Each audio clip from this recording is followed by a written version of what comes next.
If you tell me bikepacking across a communist country would involve being showered with endless generosity, treated like an A-class celebrity, experience vast vistas with clear blue skies and molten-orange streaked sunsets, promoted to flag bearer of the Province Championship League, and invited to post-tournament raves, I would have laughed it off as pure fantasy. That is, until I clicked into my first gear and felt the hum of the bicycle beneath me. Setting off on a 6-month odyssey everyone warned me was utterly mad. I'm no stranger to cycling or travel, but bikepacking? That was never on the agenda. Not until I found myself, like you probably have, watching some Fruit Loop pack up his possessions into panniers in search for some soul-stirring self-discovery adventure. What's this Fruit Loop doing?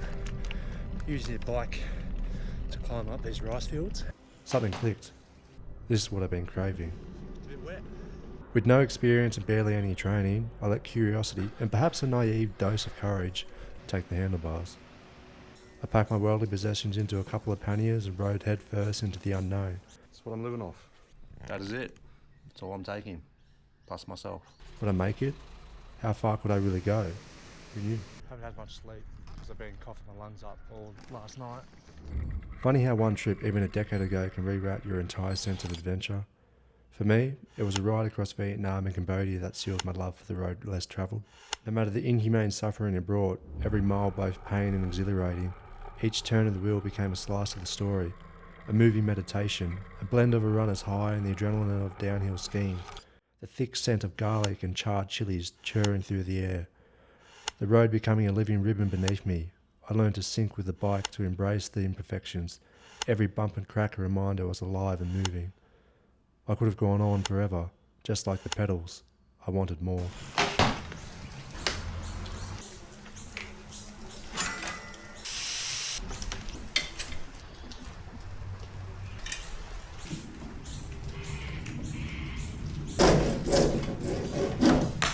So the lads back on site. Always remember, measure twice, cut one. So I just finished deassembling the bike. Rear derailleur is taken off and just put inside the frame for protection. Got a couple of spaces on the rear and the front forks.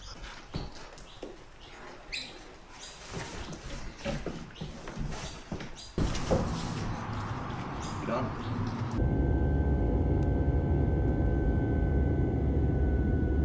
Everything's in one piece.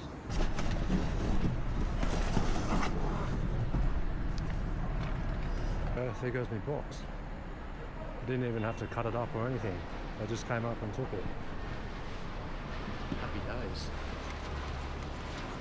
Now I'm looking to assemble the bike and going from the airport straight into Guilin. She's all set. I'm in bloody China. What? Haven't been arrested yet. So fresh off the plane. Ended up sleeping at the airport last night just because the flight got in at 12 midnight. We've got a cruisy 30 k's today. Driven by pure stoke, I pedal 45 kilometres deep into the farmlands before heading back to explore the nightlife of Guilin. The nightlife here in Guilin's going off. Dance parties all over the place. I kid you not, just everyone, all in. Listen out.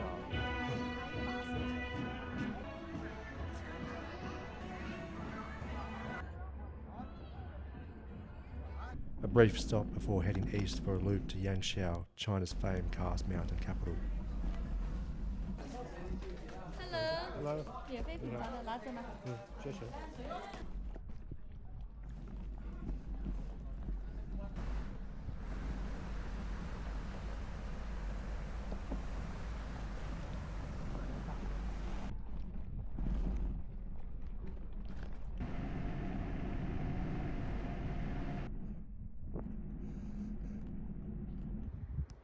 That's right, we've got Li Shangfu. It was along those roads I first experienced the startling rhythm of firecrackers. This is day 2, I've just made it to Yangshuo. A bit more than expected with 98 on the clock. Legs are a bit stiff, I'm gonna have a rest day tomorrow, explore this place. It's pretty magical.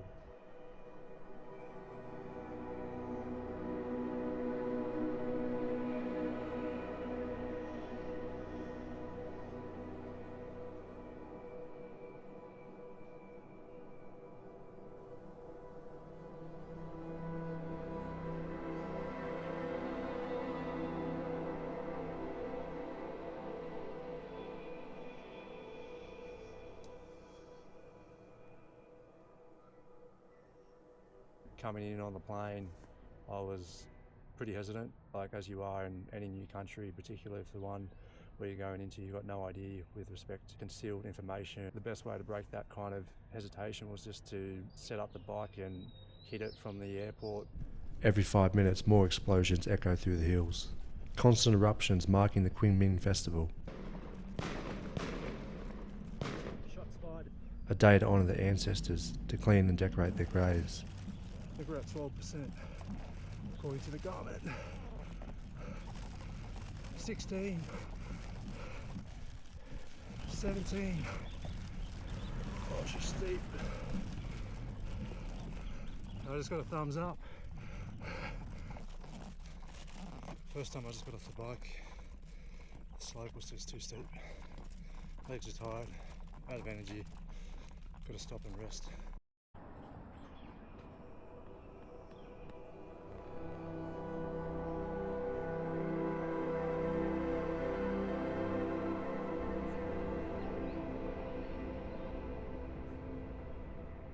Alright, so we're off trail.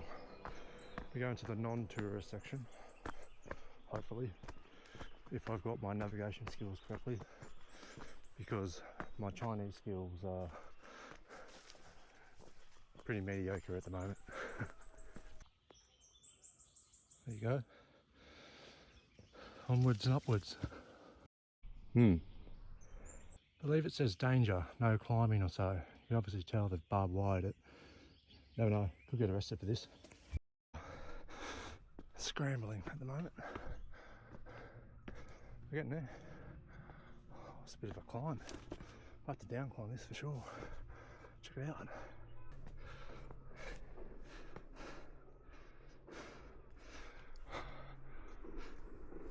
Oh.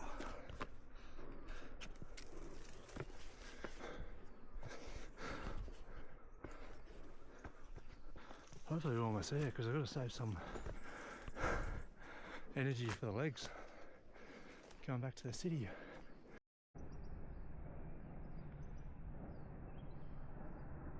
So I was just up there. You can pay 60 yen to frolic up the stairs, or you can go off path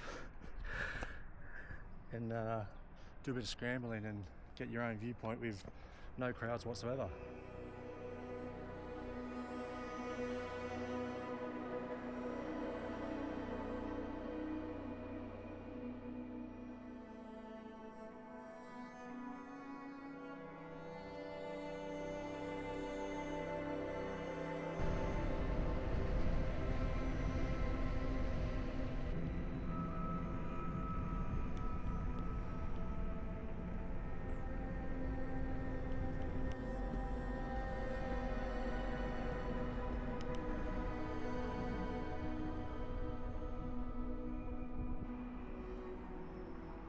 Somewhere amongst classic mountain backdrops and dusty roads, I meet Longji, a university student.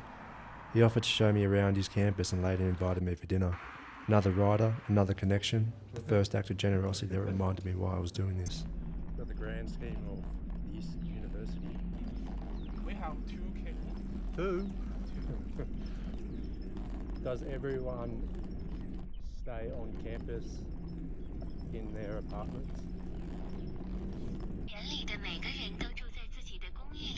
Yes, yes. There you go, everyone stays on site. They even have their own police.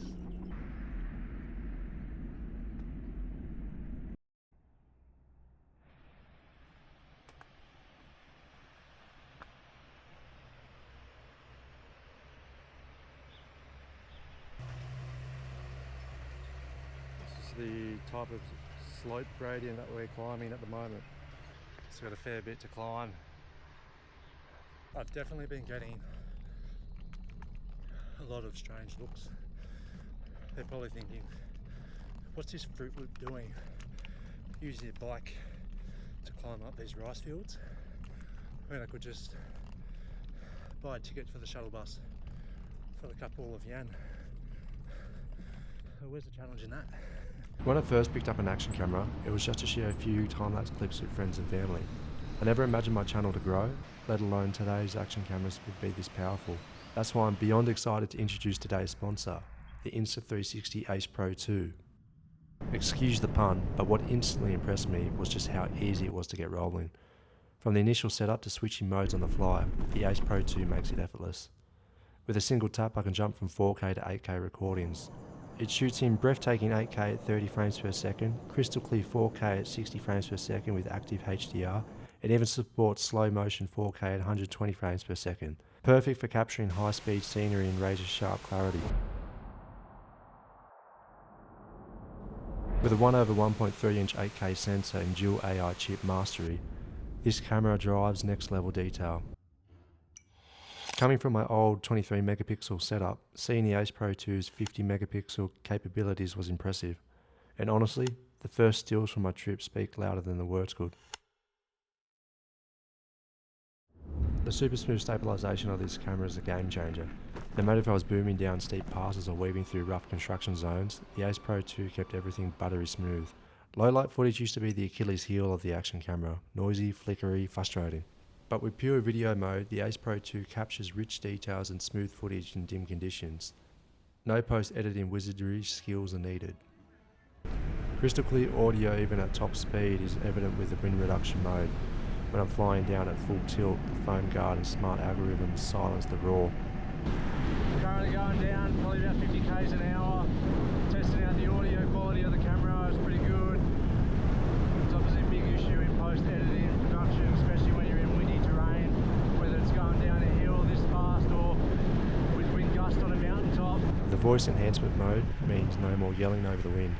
If you're ready to level up your adventure, don't wait. Check out the Insta360 Ace Pro 2 at the link in the description, because every journey deserves an epic storytelling. So I've made it up to Longji. Behind me you can see perhaps some of the rice fields.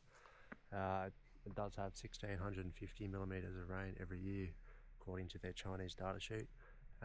That's why it's kind of overcast at the moment. Go figure. It is what it is.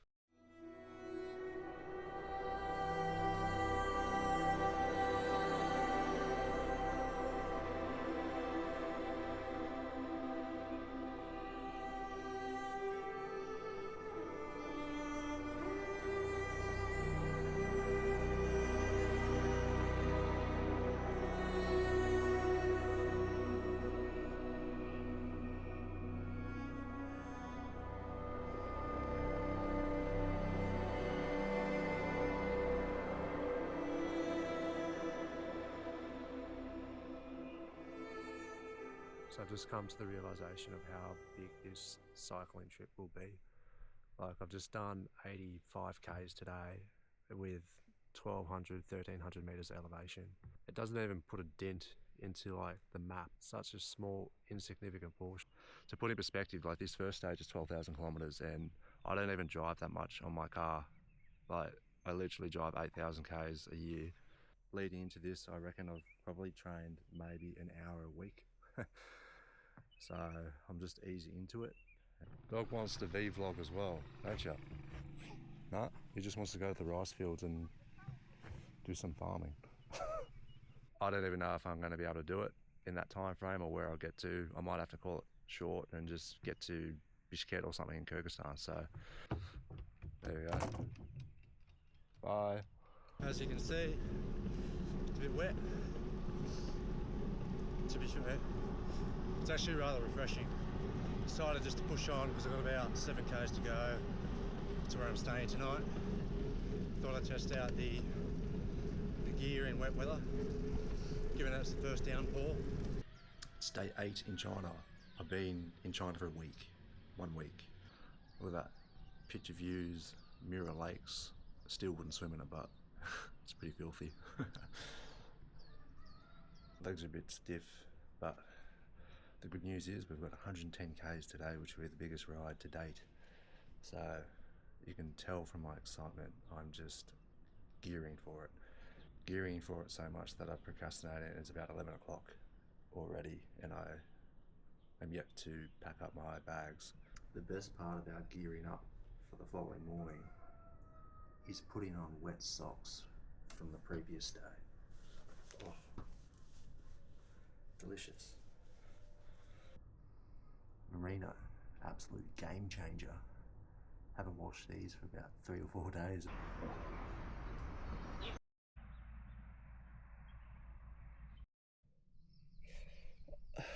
I've actually got so much sweat, I can't even see. Oh, it's just so humid today. It's literally all in my eyes.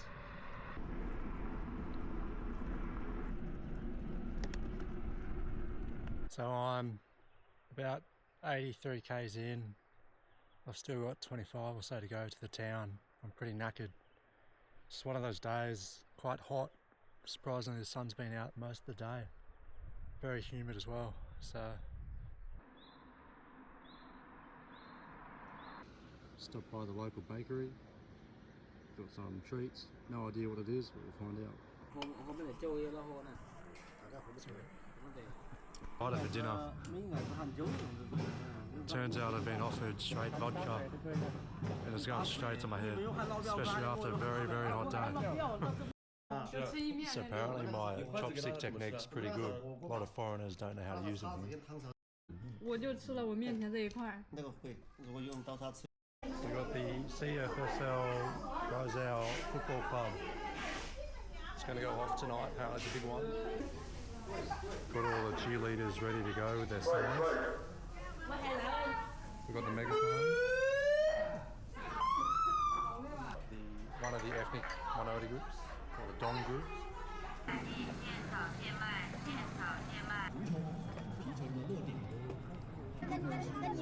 So just being promoted to flag bearer. Flag bearers.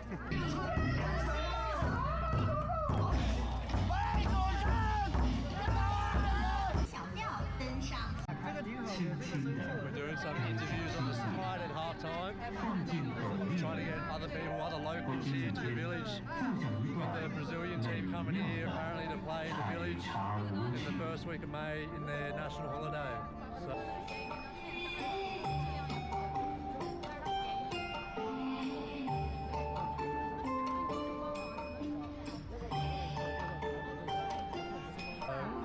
we're doing some publicity, some advertisement from a Western foreigner.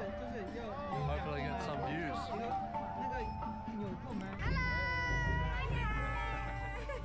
Just been promoted to megaphone mascot.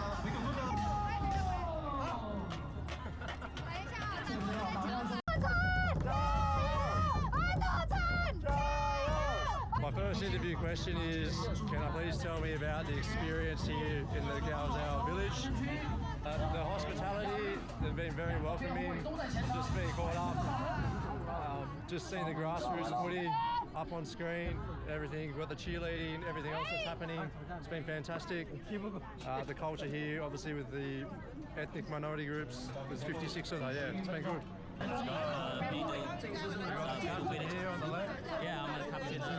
But we lost this game. They played very well. They played very well. And the cheer squad was very good all night. Thank you, thank you. There you go. We've got the footy food. Extra spicy.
Here's one of the many mandarins I was given as a gift. Literally my bag's full of them. Extra weight.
Check how much dirt I picked up today going through 40 k's of roadworks.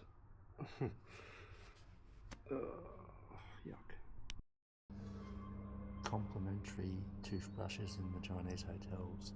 Game changer.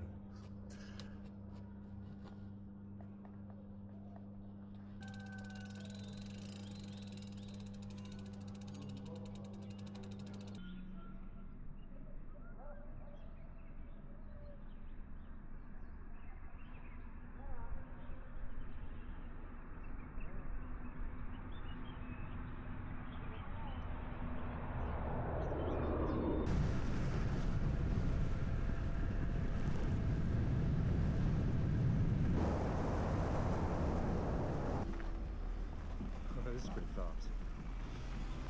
They just ripped the road up. Like they literally just jackhammer it with the excavator and go all guns blazing. Yeah. There seems to be some sort of wind tunnel in this spot and only this spot. So I've decided just to rest here and cool off. Dry off all the sweat, cool down and then hit the slopes again.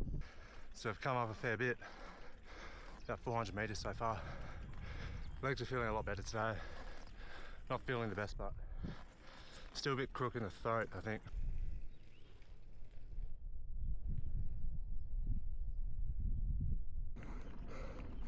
We're almost at the pass between the saddle. Long time coming.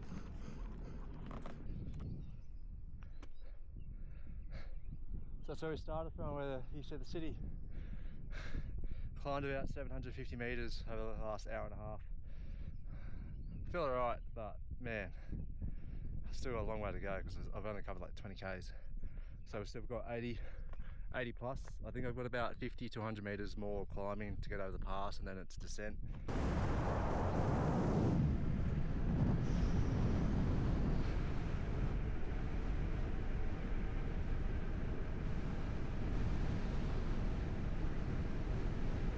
So I'm out of water and this car stopped. Just gave me a bottle of water. I actually needed it because I had like zero water too. So thank you. Go. Right when I needed it. When I asked for it. The Lord is good. Thank you. So hot. In Qingyang, I meet Hei Tao in the hotel lobby, assisting with translations and later welcome me to a local dinner where we shared food and stories of our culture. Having beers after a long day. Now we got dinner. Looks very good, smells very good. In pork feet with a glove so we don't get messy hands. So we're talking marriage here in China. You don't need love, you just need money, a house and a car. Not like Australia. No. You can't say this. You should say have love also we need a house, There you go. money, Also love. Also love. Money. My house is very important. house, car, money. We're learning the culture here. Very big deal. Need to be married by 28. If you're not married by 30. Can confirm this is not the Great Wall. Not yet. This is just the city wall in Qingyang, ancient town.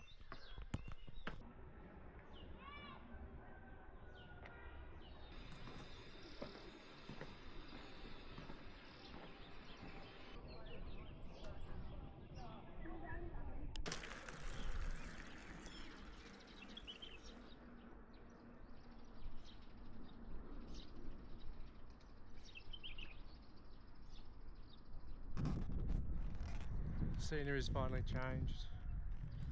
Not gonna lie, it's a pretty hard day today. Haven't had much sleep because I've been coughing my lungs up all last night. I decided to pause in Huangguoshu to rest and soak up the natural beauty. The region's towering waterfalls and vast cave systems gave me a reason to slow down and recover. Using drones to drop supplies off.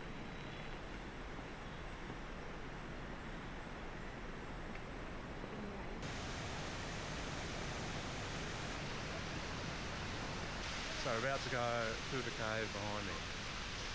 We're gonna get wet. Luckily we brought the waterproof jacket.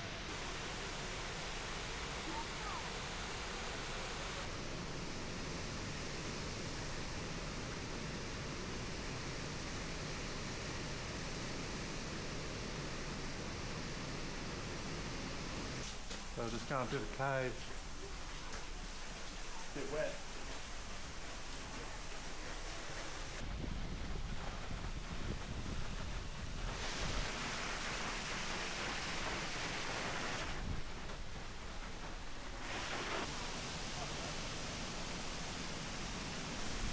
We're inside the water cave, get full glimpse underneath the water curtain. Pretty remarkable cave at the moment. Got little peepholes.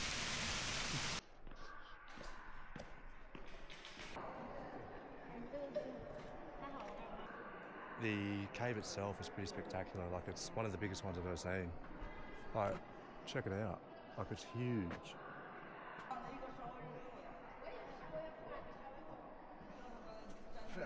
So I don't think this cave gets as much credit as it deserves, and if I was to be honest, it's more spectacular than the waterfall itself.